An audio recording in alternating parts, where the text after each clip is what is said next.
Greetings, class. Welcome to Change Management MBA 6113.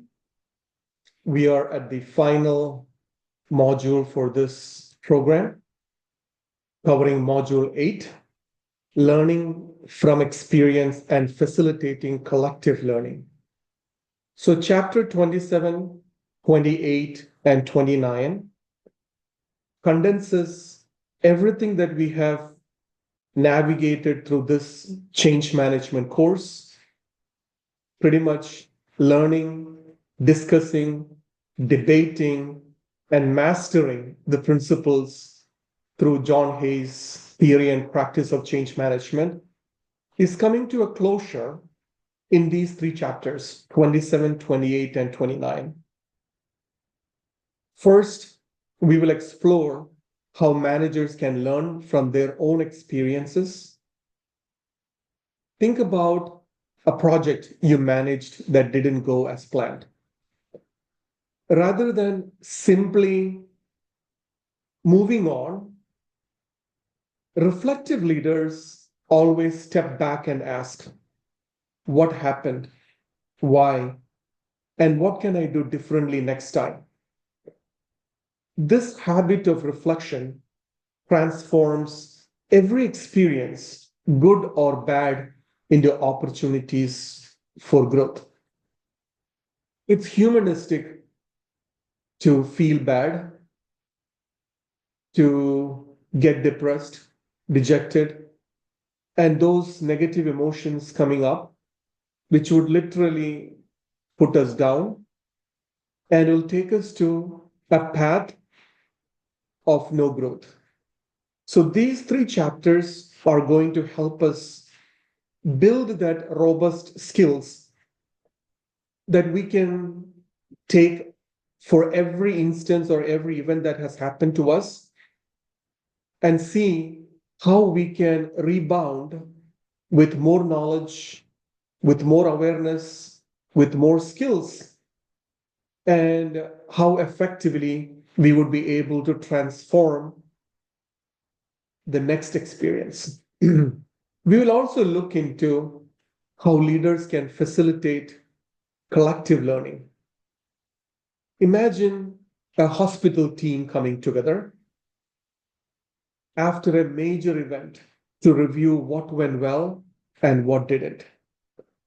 By discussing openly, they don't just fix one problem, they improve how the entire team functions moving forward. So the overarching goal for this module is to develop leaders who aren't just reactive. They are thoughtful, they are deliberate, they are continually evolving. Leaders who are reflective can adapt better, guiding others more effectively, and ultimately drive more towards sustainable change. As I was reading these chapters, I was so much impressed with the leadership course, the Leadership Institute that we at University of Texas MD Anderson Cancer Center pioneer to build leaders for today and tomorrow. They go through distinct phases. The very first step for us is to master me as an individual. How do I handle myself? My patterns? How do I master my experiences? How do I become a more champion of myself? Once I conquer me, or once I have built more awareness about me, then I am ready to manage a team of people, a team of others. Pretty much sharing everything that I have went through, I have learned, I have put into practice, what worked, what didn't work, and then openly building the tenacity for an open sharing with other people. So when I do that, leading others, the others are also becoming leaders. Then we go into the third step of the Leadership Institute where I am able to lead the leaders. So lead oneself, lead other employees, and then lead the leaders. That'll get you to the executive position where you are completely decoupled with what is happening and you have built the necessary muscle, the mental muscle, the emotional muscle, the energetic muscle, the skill and the learning muscle by which you can lead a larger organization through this reflective learning exercise. So it's very important that you learn first from individual experiences, and then you can facilitate a collective learning, and then you can go into a paradigm where you are breeding pretty much leadership behaviors, emulating and simulating yourself back to a larger group of organizations. So specifically, when we look at chapter 27, we would explore how effective leaders enhances their impact by learning from their own experiences. Rather than simply acting and moving on, they deliberately step back, they observe, they reflect on what has happened. For instance, after leading a major project, an effective leader won't just ask whether the project succeeded or failed. They will carefully reflect on critical events. Where did we gain the momentum? Where did resistance emerge? What pivotal moments shifted the outcome? So, learning from these experiences requires adopting an observer mode, strictly decoupling from all of the different events that can happen, watching as an observer, almost like you're stepping outside yourself to view your actions objectively. You are not just analyzing the sequence of events, but asking deeper questions like, why did certain decisions lead to success? Why did others created obstacles? I always think leadership is an act which is happening every moment, every thought you bear, every word you say, every action that you display, all of that should be embodied within the principle of leadership. So you're truly asking, reflecting, observing, fine-tuning, experimenting, and learning. So this is a continuous learning in action throughout your journey. And in fact, after practicing this for some time, there is no difference between you at workplace, you with a group of friends, you in a nonprofit organization or nonprofit activities, or even you are at with your home, family, kids, children, extended family. You have built a rigor within yourself that you would be able to reflect all of these activities during the course of the journey of this life. So a leader who reflects will be able to spot patterns over time. For example, realizing they tend to rush decisions under pressure can work intentionally to improve different situations. All of this is the fundamental understanding behind this chapter, why reflection is not passive, yet it's a powerful, active tool for driving better outcomes in the future.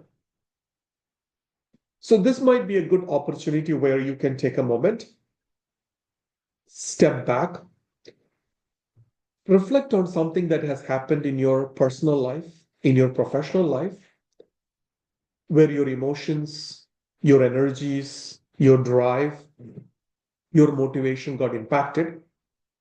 And how did you deal with that situation? and how you would be able to gather a different you, bringing all of these learnings together.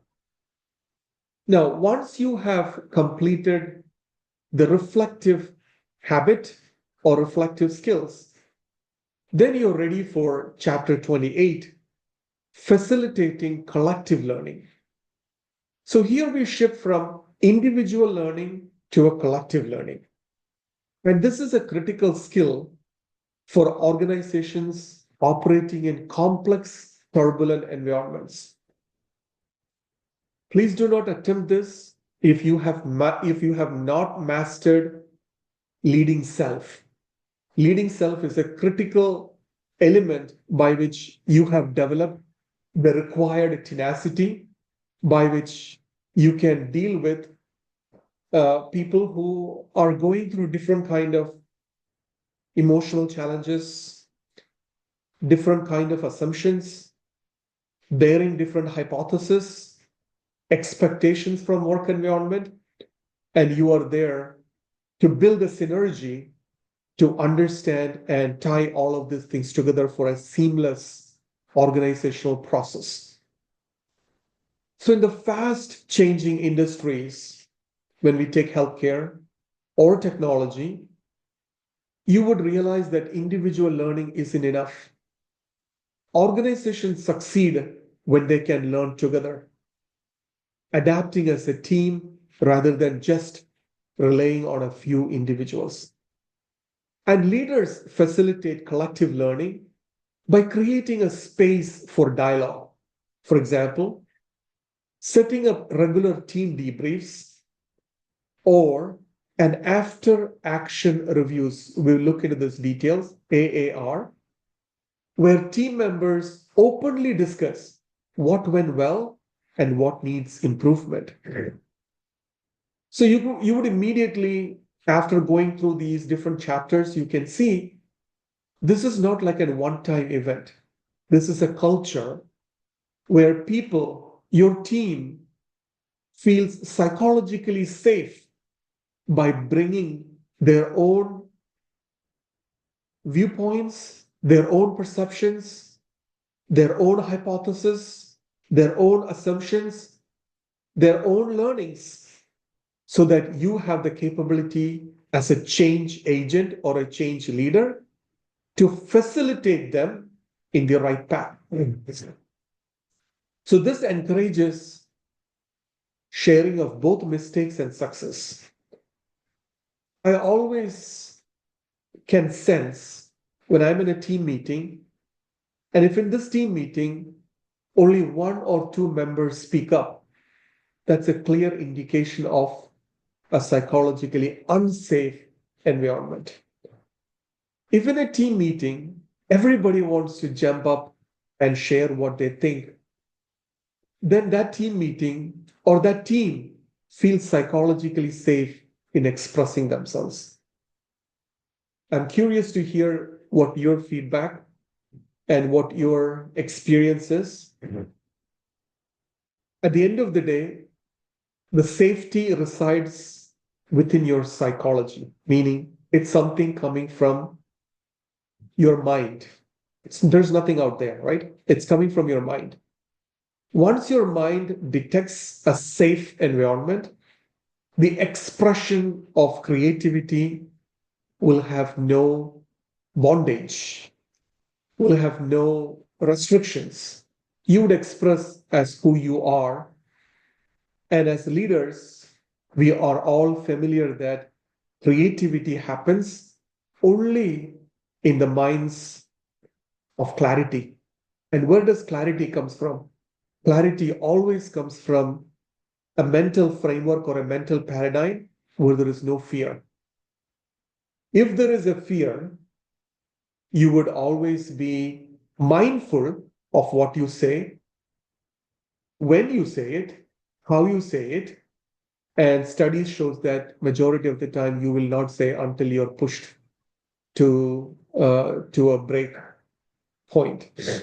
So it's very important to build a psychologically safe environment. where you would be able to share both mistakes and successes. So leaders should always focus in promoting this collective experiences, not just isolated incidents, but a broader pattern that affect performance over time. So the key takeaway here is that organization's capacity to learn collectively determines its ability to adapt and thrive. Organizations that master collective learning don't just survive, they set the pace for others to follow. So finally, in chapter 29, we are pulling all of these different lessons together. Change management isn't just memorizing some theories, some models, some techniques and tools in your belt. It's about integrating them and applying in the real world context. So think about major organizational change. For example, merging two departments or merging two organizations. You need to draw on a range of skills. You might use Kotter's 8-step model, which we discussed at length, to plan the overall change process. You might apply Levin's force field analysis techniques to identify the obstacles as well as the enablers. You will leverage different kinds of communication techniques to manage the stakeholder resistance. It's not enough to know that these tools individually, but you must weave and you must make sure that they are all brought together in an adaptive fashion based on the specific situation. So the real world of change is totally messy and unpredictable. A healthcare system dealing with post-pandemic recovery, for instance, will not find a one-size-fits-all approach. Leaders must adjust theories to fit the reality and not the other way around. In fact, even new learnings and new theories and new models may evolve if the leaders are conscious enough and if leaders can cognizantly facilitate the organization towards this integrative mode of application. So the key takeaway from this chapter is simple but very powerful. Change management is not static. It's an ongoing process of application, reflection, adjustment, and continuous learning. Each experience, each project, each success, and especially each failure becomes a part of leaders' evolving playbook for future change initiatives. I would even suggest a simple exercise that I have done for many years. Before I go to bed, I jot down by looking into my emotions, where I was happy, where I was sad, where I was neutral, and what caused the happiness, what caused the negative emotions. It can be a range. It's not just sad, it can be anger, frustration, jealousy, sad, all of those negative emotions, and where I was neutral on a daily basis.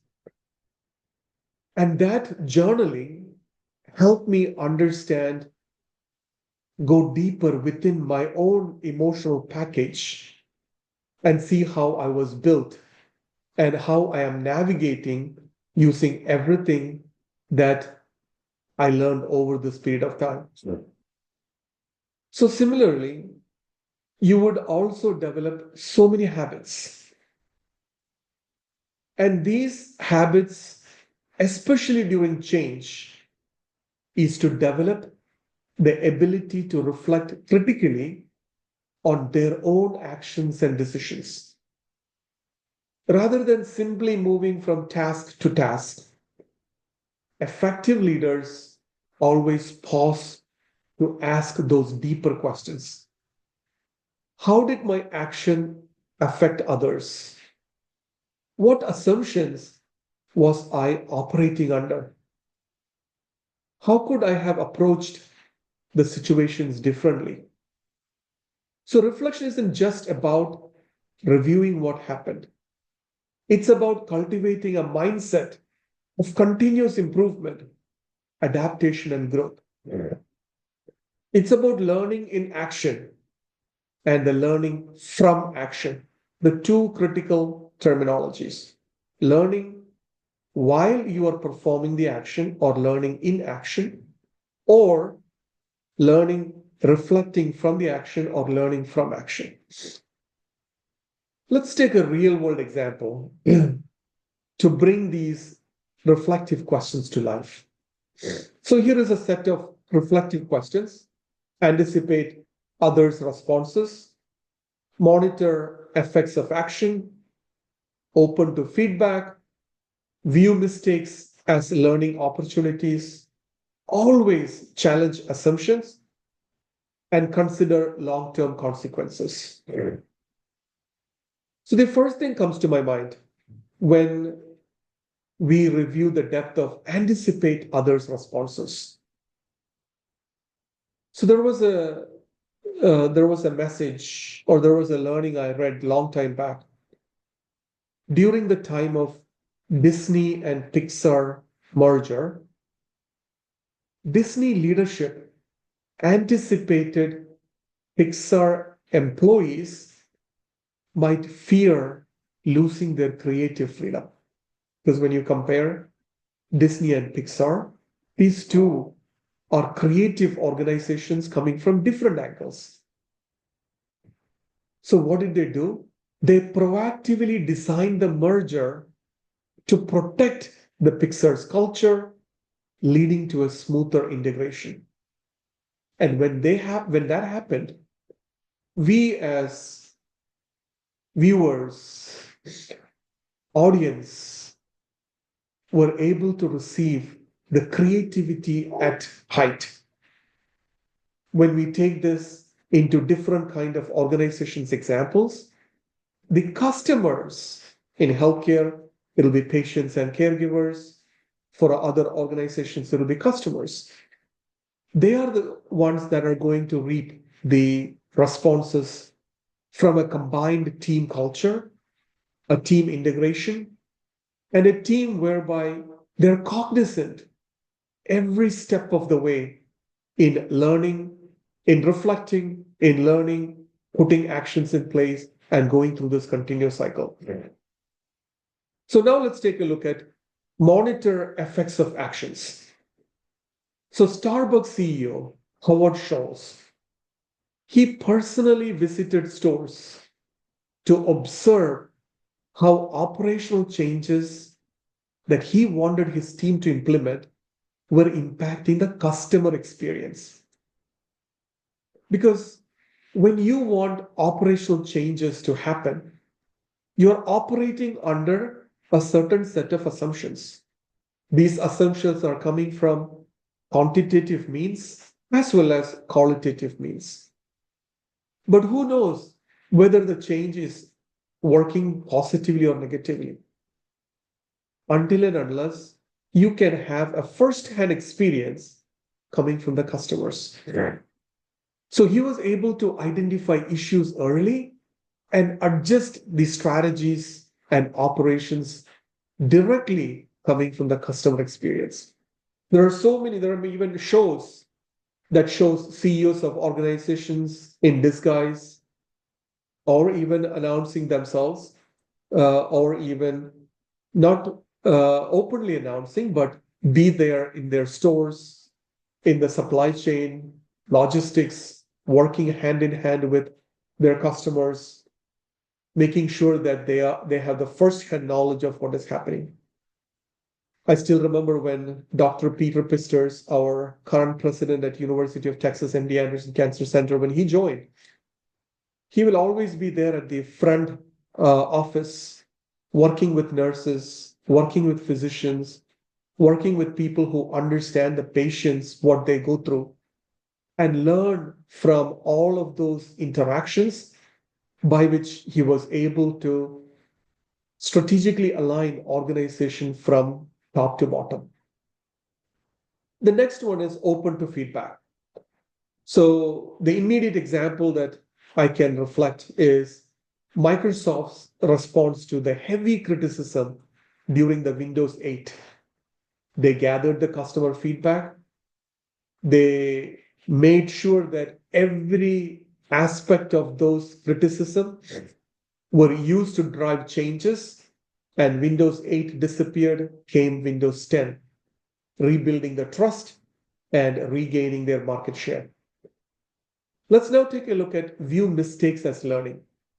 Samsung turned the Galaxy Note 7, there is a battery crisis, into a catalyst overhauling its QA department, the product testing and QA department, which restore the customer confidence over time.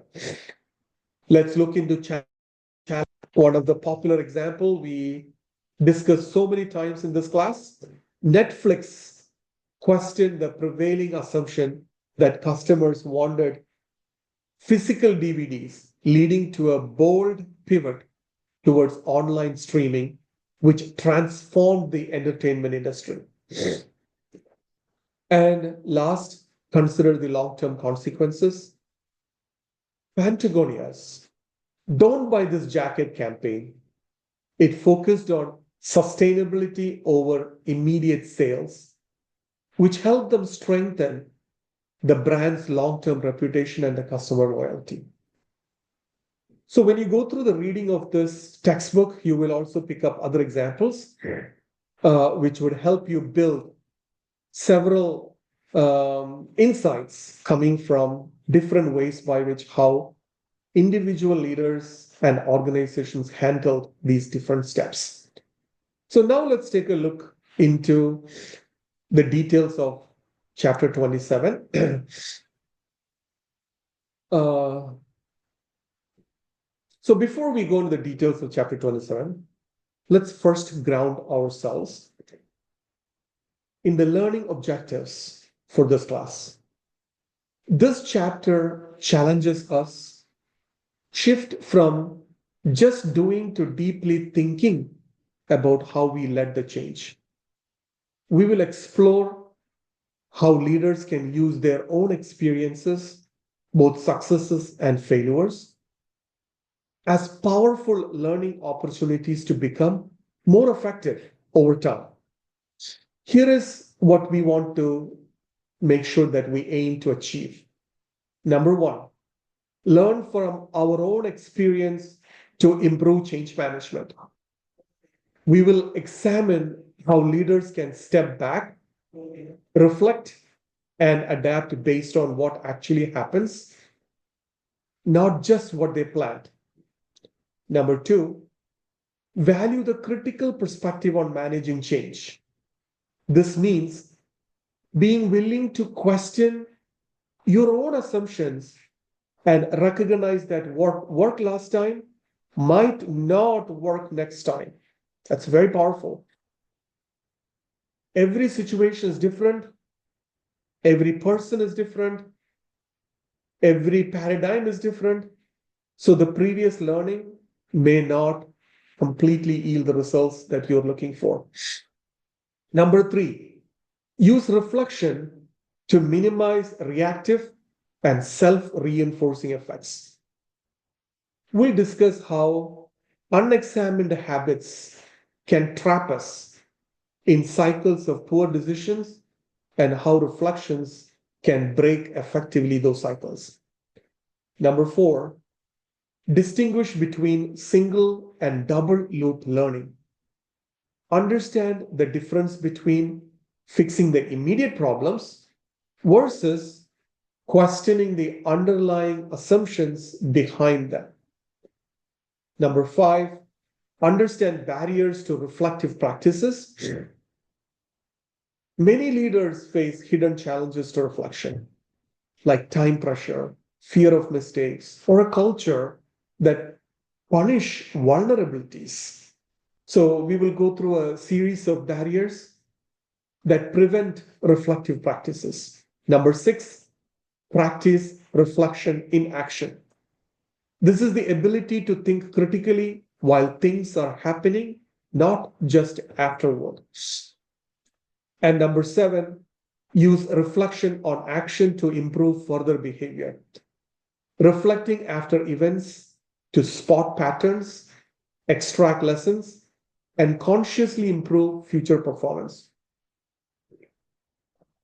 So as we move through this chapter, keep these objectives in mind. These 7 objectives are critical for us in any situations. They will serve as guideposts in developing a mindset of a reflective learning, change leadership. And once you have this skill mastered, then it is much easier for you to operate in any environment, whether it is at your home, whether in your community, whether among your friends, whether into any type of social, non-profit organizational cause, or at your professional environments leading large change management projects. So now that we know what we are aiming for, let's begin by looking at the heart of learning from the experience. We will start with why it is essential for leaders to step back, observe, and critically reflect on both their action and the outcomes they produce. Not just to react better, but to evolve as more effective change agents or change leaders. Let's dive deeper into learning from your own experience where it truly begins. We can focus on how learning from our own experience enhances the entire change management process. Effective change management starts with self. As I briefed, the leadership journey starts leading self. So similarly, effective change management isn't just about creating plans, milestones, policies, procedures, or even enforcing the change. It's about recognizing opportunities for growth at every step. Learning supports every phase, no matter what phase you are. Recognition and start. Spotting when change is necessary often requires stepping back and identify emerging patterns or challenges. Number 2, diagnosis. Learning from past missteps or even successes helps leaders diagnose root causes more accurately rather than just addressing symptoms. Number 3, plan. A leader who reflects deeply will build plans that are adaptable rather than rigid plans. Number 4, implement and review. During implementation, reflection ensures we are not blindly following a path, but adjusting in real time based on feedback. Last but not least, sustain the change. Sustained change relies on continuous learning where teams adapt, reflect, and reinforce new practices over time. In short, learning is not a separate step. It is embedded into the entire life cycle of change. And now in the next few sections, we will dive deeper into how leaders can sharpen their ability to learn and reflect in action. So it's very important to understand a critical distinction. Learning and managing are not the same. Learning is focused on the process. It's about reflecting, adapting, and improving. When we are learning, we ask questions like, what worked? What didn't work? How can we improve the systems or the process? But assumptions need to be challenged. Now, you can also have an accountability learner as part of a buddy. And the buddy can ask these questions, and your answers can be refined over a period of time so that the learning instills as a practice. So, anybody in your organization, you might be an executive director, you might be a vice president, you can have a learning buddy as a nurse, or you can have a learning buddy who is not aligned, who is not part of your organization, who can be even from a different organization. But that buddy system helps to ask these questions effectively, and you can learn from those instances. Why is that? Because this is mindset. And this mindset is about growth, it's about experimentation, it's about understanding that errors are opportunities for better solution. During the interview process, the classic question that I always ask is, what mistakes, what errors, where do you feel your shortfall was during a particular situation? If the response comes from a prospective employee as there was no errors, I know very well that that's not coming from the heart. I try my best to see whether they can relay their experiences coming from the heart.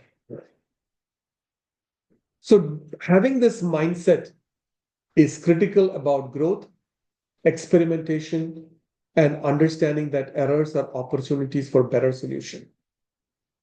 Whereas managing people, on the other hand, focuses on execution and leadership. It's about ensuring tasks are completed, goals are met, and teams are aligned towards deriving outcomes. Managers are often under pressure to hit deadlines and targets, and therefore may prioritize quick decisions and efficiency over deep reflection.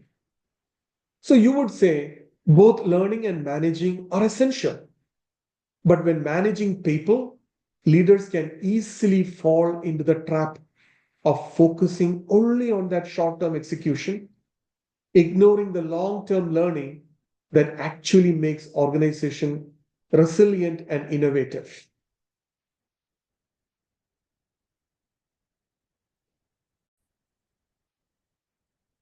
So let's take an example from a hospital perspective. Hospital is introducing a new electronic medical record system, which is a major change.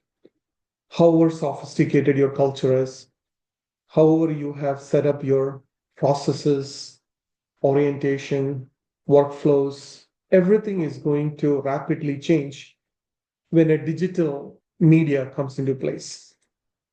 So if you're a manager, you might focus on making sure staff is currently trained, it is using the product immediately, following the compliance and adoption. Whereas a learning-oriented leader would step back and gather feedback, talk to the different users using the application.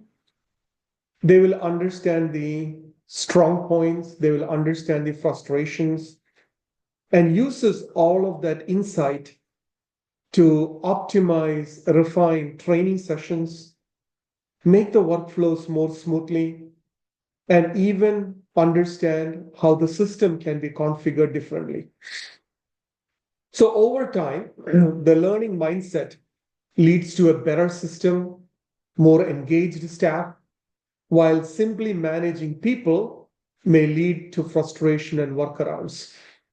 So in today's fast changing world, leaders should be able to do both the immediate term, which is the managing people, but also long term, bringing the culture of learning and focusing on the long term strategies and creating the space for learning while managing operations. Now, a discussion class, think about when you are part of a project or initiative, either at work, or it can be even in school, or even volunteer roles. Was the focus more on managing people to get things done or learning to improve the process? How did that approach impact the overall success or challenges of the project? Even as simple as in team meetings, if the discussion oriented from the team meeting is in such a way that it's to fix the immediate problem, or is it the desire to learn the frustrations or even successes of the people and bring that long-term sustenance? And how did that impact your overall engagement pathways? So, leaders, now you have a good picture of how the reflection and learning is coming into play. One of the most powerful tools we have in our ability is to reflect. Not just focusing on what went right, but on the deeper patterns behind successes and failures. We must pay very close attention to two important type of sequences. They are reactive sequences and self-reinforcing sequences. Let's take a look into this. What are reactive sequences? Reactive sequences happen when we react emotionally to a situation, often without fully analyzing it. A leader may respond defensively to a critical feedback from a team member, which then causes others to speaking up altogether. This creates a cycle of silence and resentment that ultimately damages the team performance. So you check the pulse of every interaction that you get with the leader. Is the leader competent enough to listen to the feedback coming from every employee? Does the leader give space for everyone to chime in their viewpoint, their experiences, their feedback, and then make statements based on a fully informed discussion or a decision point of view? Or does the leader defend immediately when they hear the critical feedback and shut every other members down? So those becomes reactive sequences, which damages the team performance. The second type of reflection is self-reinforcing sequences.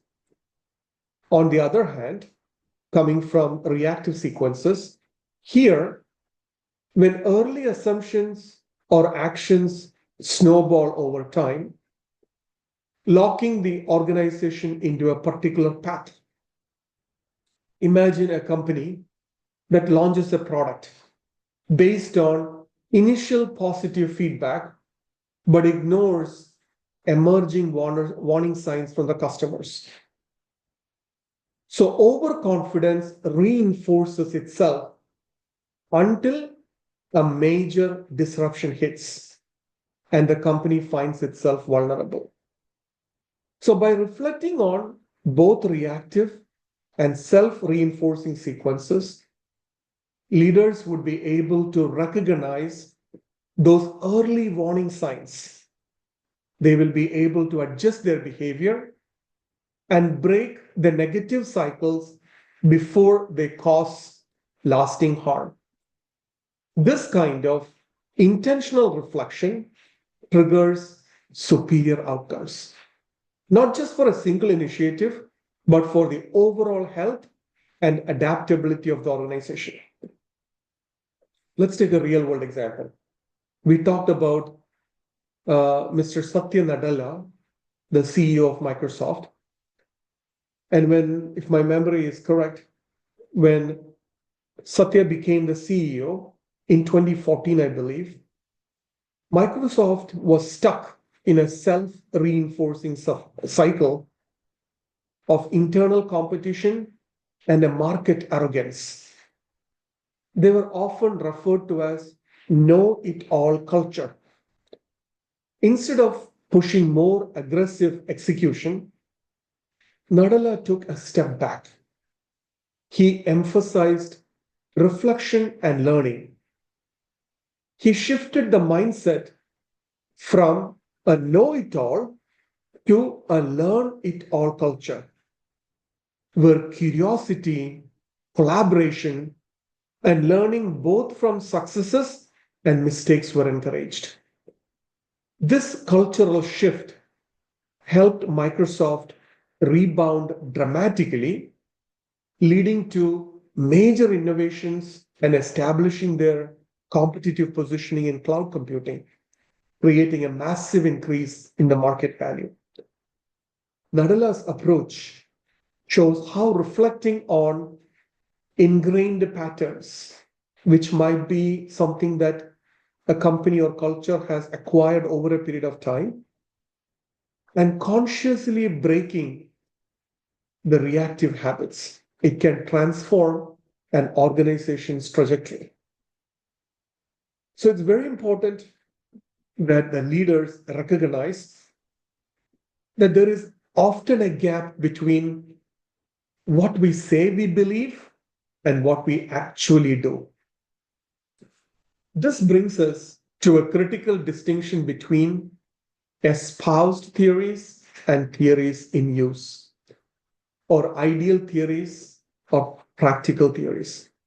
So espoused theories are the values and principles that we claim to follow. For example, a leader might say, I believe in open communication and collaboration. Theories in use, these are mental maps that truly guide our behavior, which is an unconscious way of execution. Because that same leader might in practice interrupt team members, discourage dissenting opinions, or avoid difficult conversations. So the key here is that mental maps, which is our deep-seated beliefs and assumptions, shape our behavior more powerfully than stated intentions. That's why awareness is critical. Effective leaders must learn to observe not just their intentions, but their real-world actions and ask themselves, am I behaving in a way that align with my values? Where are the gaps between my ideal leadership and how I actually lead? By developing this self-awareness, leaders can better align their behavior with their values, increasing trust, effectiveness, and credibility. Let's take a look at some examples before we jump into the slide. Netflix culture. Netflix leadership famously espouses a culture of freedom and responsibility. However, in their early growth, leaders noticed that some managers said that they trusted employees, but micromanaged their teams in practice. By encouraging open feedback loops and examining the gap between espoused values and real behaviors, Netflix got an opportunity to reinforce its own unique culture, one where employees genuinely had the autonomy to make decisions, take risks, and innovate. So think about a value or leadership principle you strongly believe in. For example, yes, you believe in transparency. I don't think any leader would say that I'm not transparent, I'm not collaborative, I'm not innovative. So the ideal espoused values would always be transparency, collaboration, or innovation. Now ask yourself, in your daily work or school activities or leading a team, can you think of a moment where your actions didn't fully align with that value? What factors might have contributed to the gap? So this might be a good journaling activity. You don't have to share this with anybody. It's like looking deeper within yourself between these two values and understand how, what, when, where the espoused theories and theories in use have reflected within your own behavior.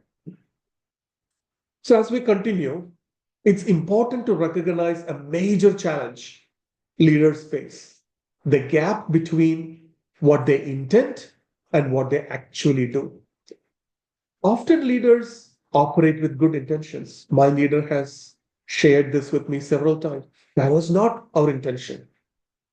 They genuinely believe they're acting according to their values. However, in practice, their behaviors might diverge from those intentions without them even realizing it. This is known as behavior gap. Recognizing these gaps is crucial in effective change management. If leaders do not notice where their actions misalign with their intentions, or if you're a leader and you are telling your team that that was not our intention, that was not my intention, you should think that they missed the opportunities for correction and improvement. For example, a leader might espouse open communication as a value, but under pressure, they dominate conversations and discourages real dialogue. Unless they reflect critically, they may remain unaware of this inconsistency.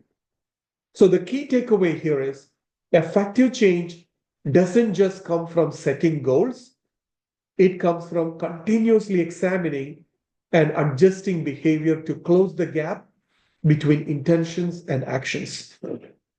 Let's take some example. Imagine a hospital department head who consistently emphasize the importance of a patient-first culture, which is heavily spoken in today's paradigm. They speak passionately about listening to patients' concerns and tailoring the care models accordingly.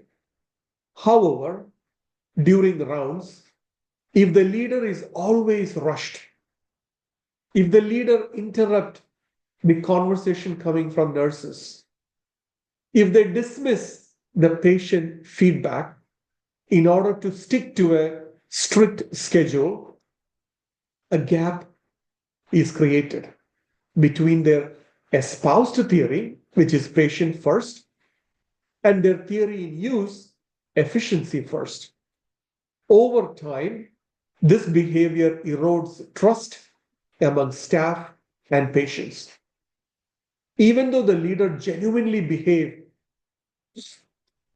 or even though the leader genuinely believe they are promoting the patient-centered care, their actions will speak to the audience a different theory in use.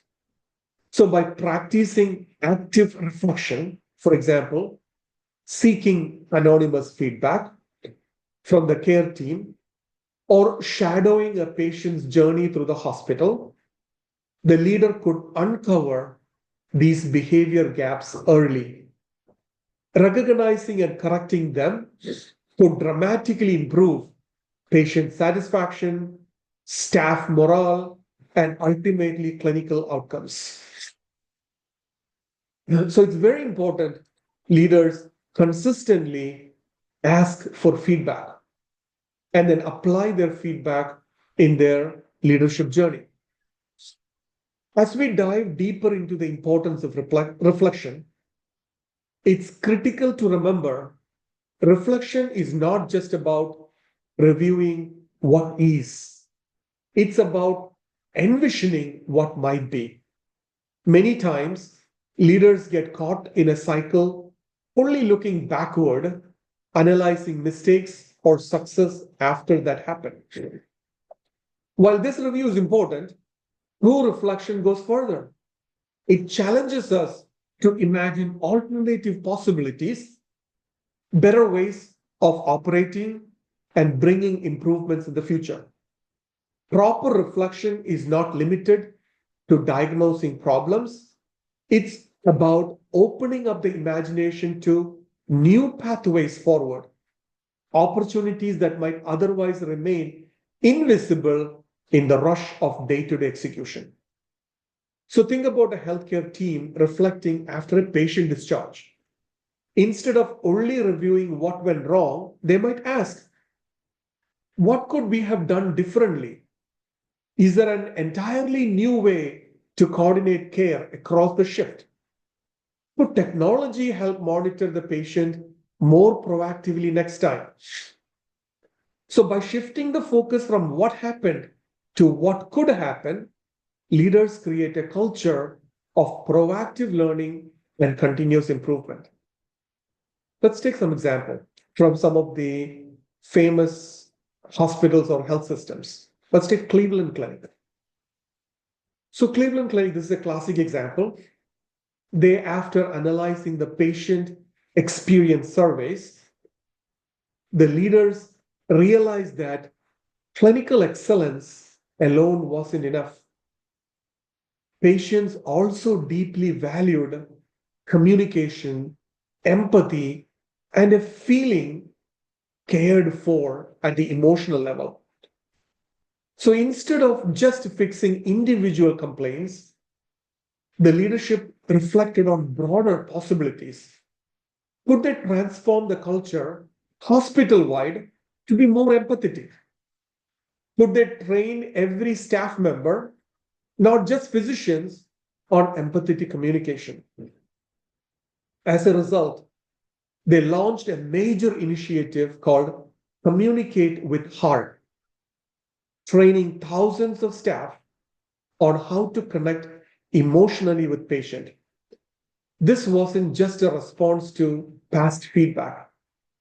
It was a reflection on possibilities for a better future patient experience. By focusing on what might be, Cleveland Clinic shifted from being a highly respected clinical institution to become a global leader in patient-centered care. Let's take one more example. Another example that comes to my mind is Epic. Epic Systems. They came up with a mobile application called MyChart. It is supposed to be the patient portal, which gives us access to our medical record. It is also communication with providers and managing the appointments. Originally, when they designed MyChart, it was intended to provide patients their lab results. But the Epic leadership team reflected on a broader question. What else might patients need to feel more empowered and connected with their care? Though deep reflection sessions involving patients, providers, IT leaders, they imagined features like secure messaging with doctors, prescription refilling request, online appointment scheduling, remote symptom tracking. And because they asked what might be instead of settling for what is, MyChart evolved from a basic tool into a critical platform for modern patient engagement, especially during the COVID-19 pandemic, where remote care became essential. This shows intentional reflection on possibilities rather than just reacting on immediate feedback, which triggered major innovations in the healthcare industry. Now let's talk about the most important framework for understanding how real learning happens, the Kolb's experiential learning cycle. So according to David Kolb, learning is not a one-time event. It is a continuous process that moves through 4 stages: act, observe, interpret, and plan action. Act is where we take action and experience something. Observe is where we step back and notice what happened. Interpret is where we analyze and make sense of what we observed. And then plan action is where we adjust our next steps based on what we have learned. So you can think of this as a continuous spiral. Every cycle of action, observation, interpretation, and planning helps us build deeper understanding and stronger skills. Let's take an example of a healthcare team again. They might introduce a new patient handoff procedure after trying it for a week, which is the action. They can observe where confusion or delays occur. That's the observe. Interpret why miscommunication are happening and then adjust the script or roles for the next shift change, which is planning the action. Each iteration improves both process and team learning. The key idea is that learning happens by doing and then reflecting on that doing to make it sure that the next learning is more successful. So without all four stages, the learning loop is incomplete. So in a leadership development, a manager may practice giving constructive feedback to a team member, which is ACT. After the meeting, they observe the employee's reaction and performance, which is observe. They then reflect, was my message clear? Did I encourage or discourage them? Which is interpret. Based on those insights, the manager can adjust their communication style or approach for future conversations. That's planning action. Over time, leaders who use this learning cycle becomes far better at motivating and developing their teams. This becomes very critical if you're running a startup. A team often launching a minimal viable product, which is also called as MVP, to market, which is action. They carefully monitor customer behavior and feedback, which is observe. Analyze what features customer use or avoid, which is interpretation.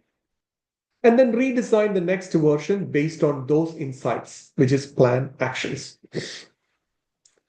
Every startup company, whether you take Dropbox, Airbnb, they all refine their services through exactly this kind of learning spiral. Not just launching at once, but learning and evolving with each iteration. Now let's take a look at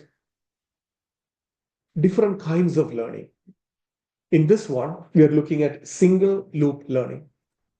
Single loop learning is making adjustments within existing rules and structures without questioning the fundamental assumptions behind them.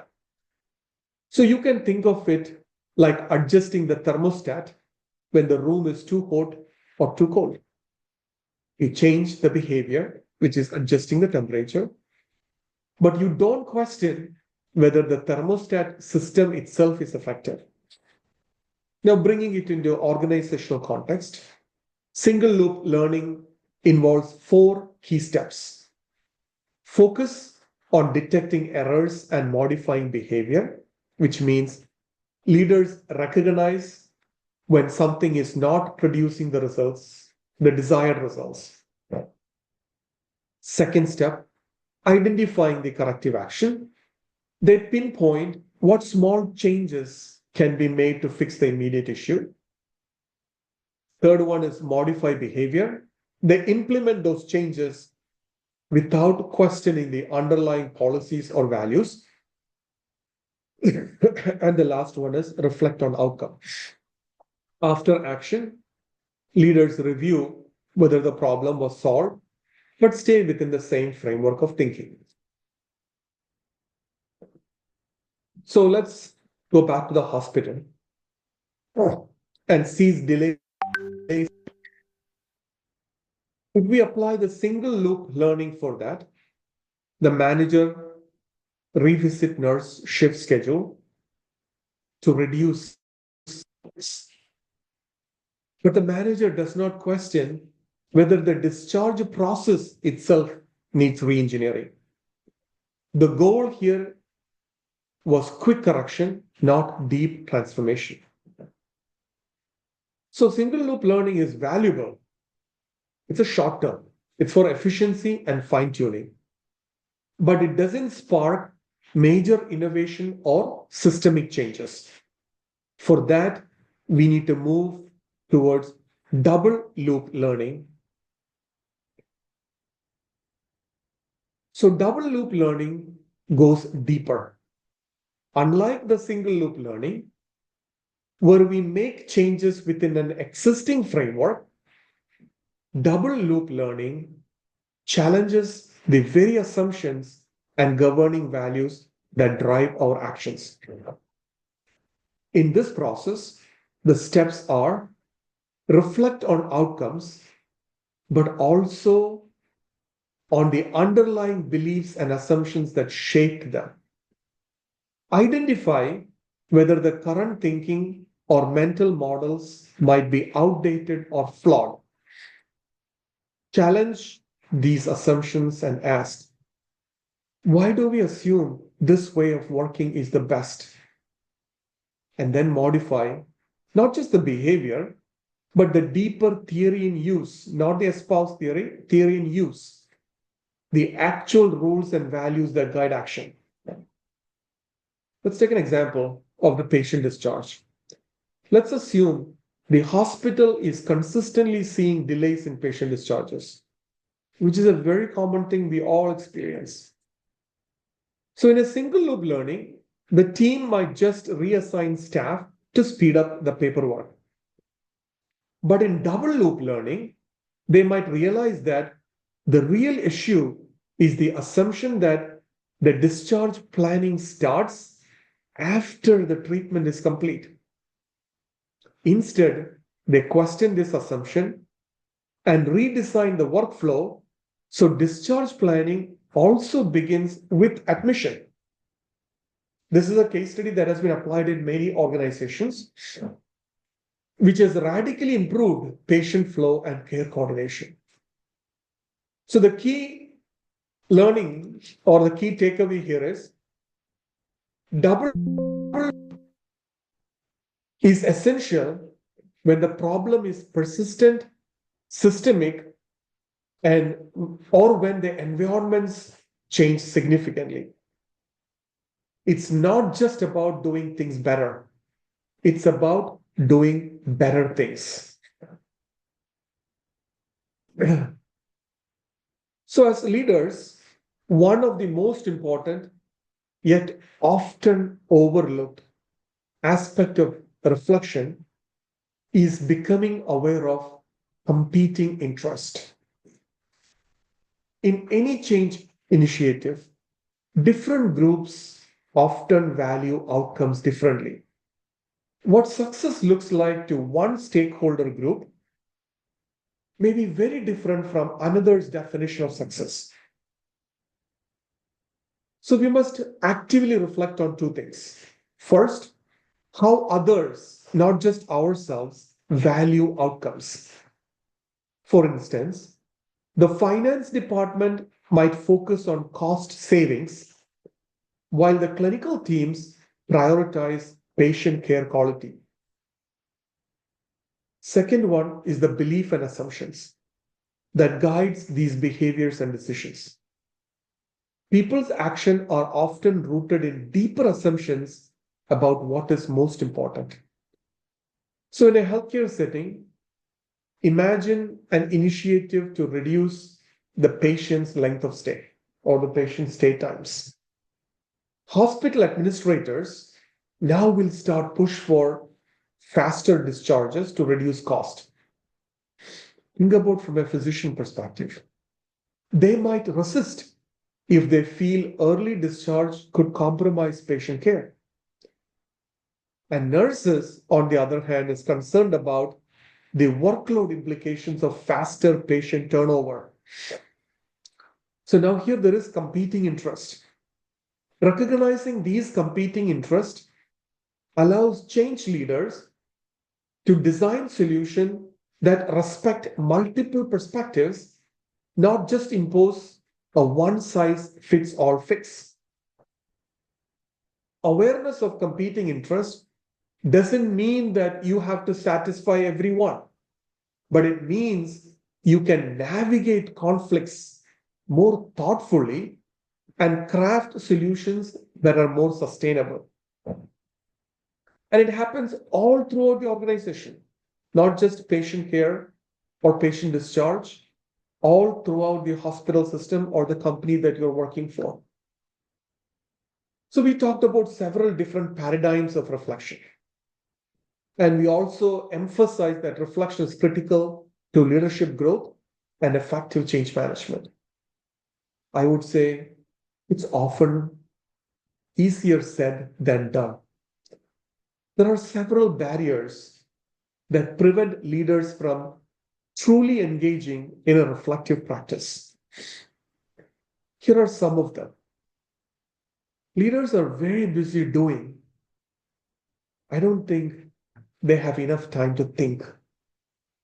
Reflection feels many times like a luxury instead of a necessity. Unless you take 30 minutes a day before you wind up your workday, there is no way you would have time to reflect. Now, commitment to one view is a very, very, very common pitfall. Once we commit to a decision or to a viewpoint, we tend to defend it, even if new evidence suggests otherwise. This rigidity can block the openness needed for true learning. The third one, very common one, is cognitive bias. Human beings naturally filter information in biased ways.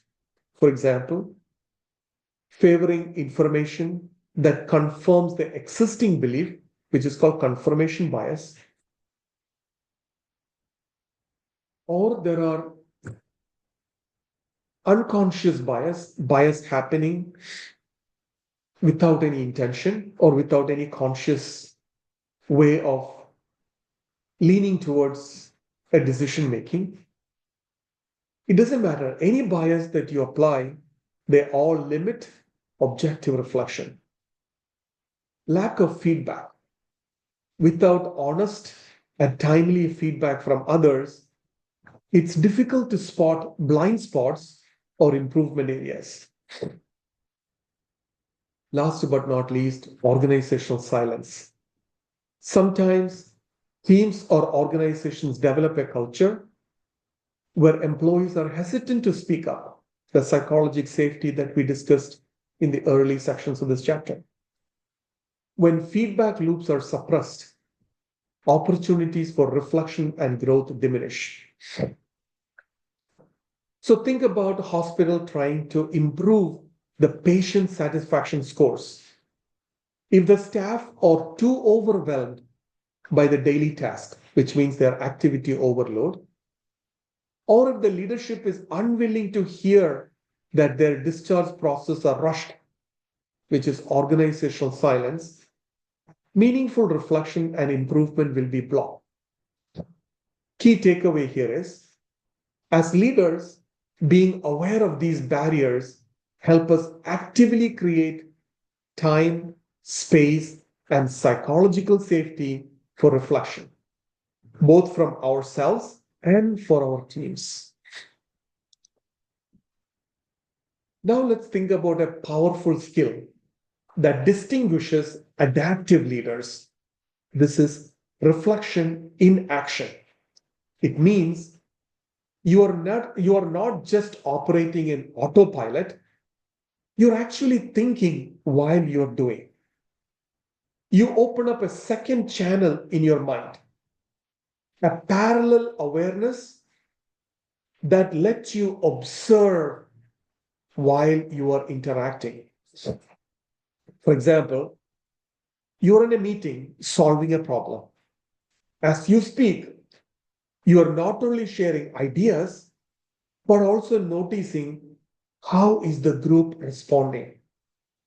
Am I dominating the discussion? Are we missing someone's perspective?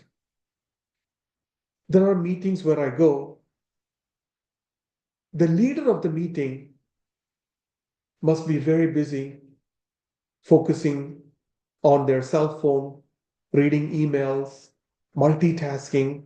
Most of our meetings now is in Zoom call. It comes with its own pros and cons.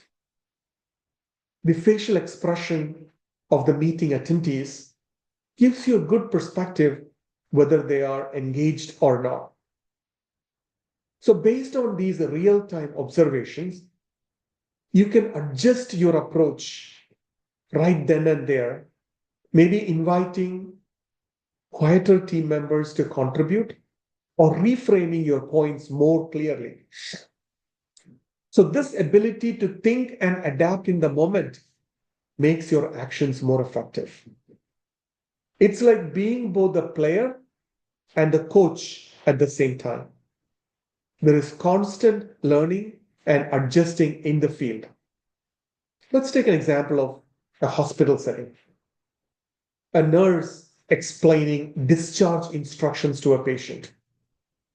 Midway, she notices that the patient looks confused and keeps glancing at a family member.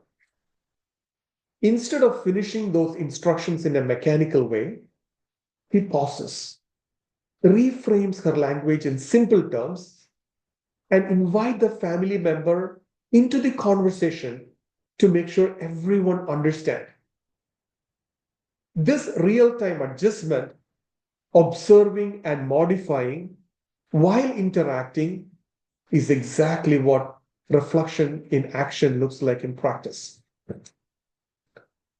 Now, let's take a look at a different but equally important skill, reflection on action.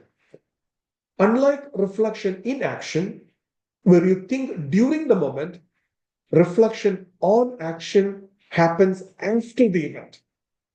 It's about stepping back, reviewing what happened, and asking deeper questions. What went well? Where did we miss something? What patterns or assumptions might have influenced our actions? Tools like journal we talked about, learning logs, and storytelling are extremely helpful in this situation. By documenting the story of what happened, we can uncover underlying mindsets and systemic patterns, many of which we oftentimes overlook. Imagine a hospital team that just finished a patient discharge process. Later, they meet to review the process and realize many patients were left confused about medication instructions. Through reflection on action, they identify a pattern. The discharge education was rushed during shift changes when nurses were stretched thin. Recognizing this, the team redesigned the process to assign dedicated discharge nurses, ensuring patients receive clear instructions, improving both patient safety and satisfaction.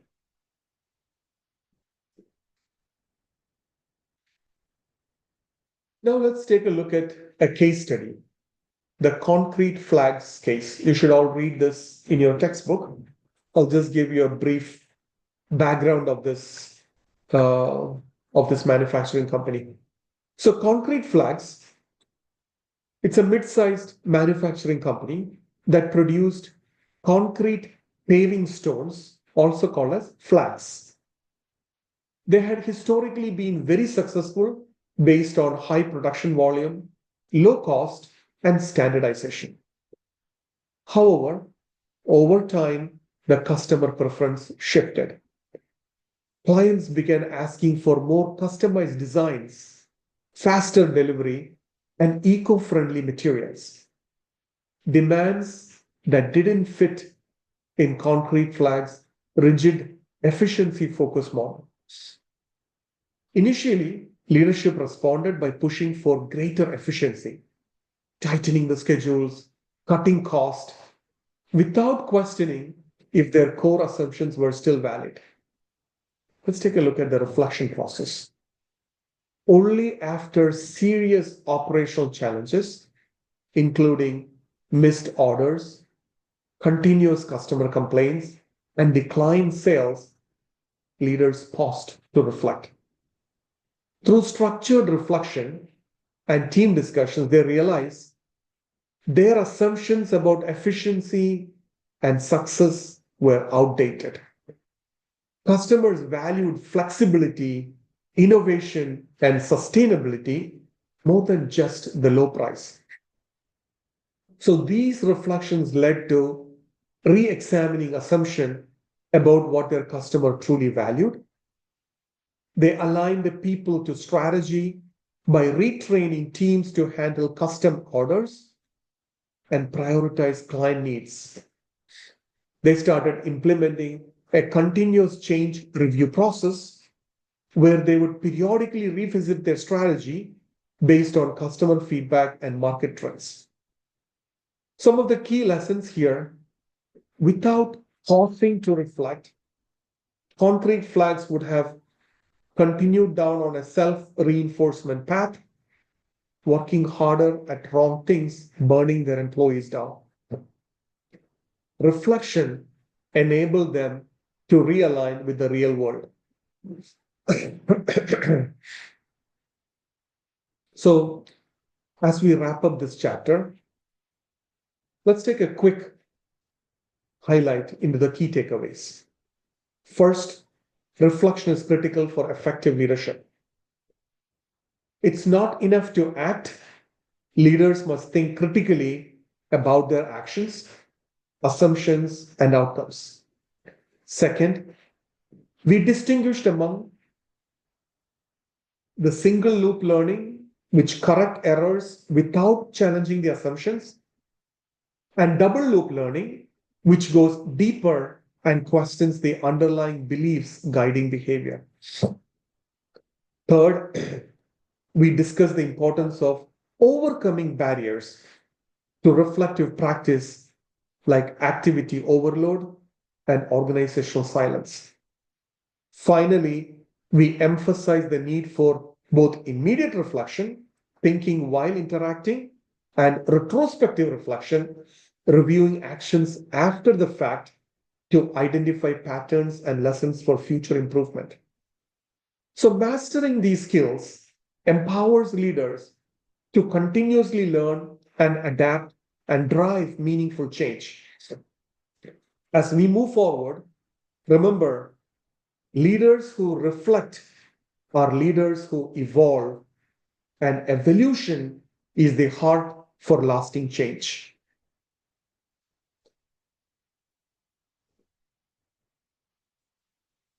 So that concludes chapter 27. Now we move into chapter 28. I will record this as a separate video so that it is easier for you to navigate. Thank you, class. See you in chapter 28.